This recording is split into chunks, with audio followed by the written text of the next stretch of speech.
Hello guys, it's How to Tech Simplified, and today I'm going to show you how you can actually delete friends from your Roblox account on iPhone.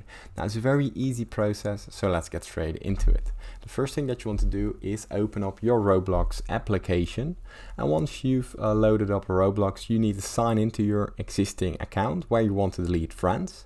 Now here you simply go down to the button right corner where it says more, the three dots, and here you already see the Friends tab right besides Profile. So simply open up the Friends tab, and from out here you see all your current friends on your Roblox account.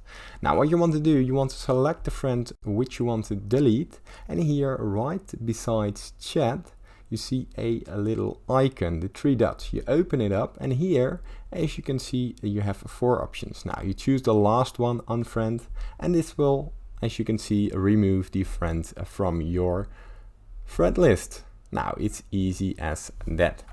Now if this tutorial was helpful, please consider subscribing to my YouTube channel. This helps me a lot, and thank you for watching.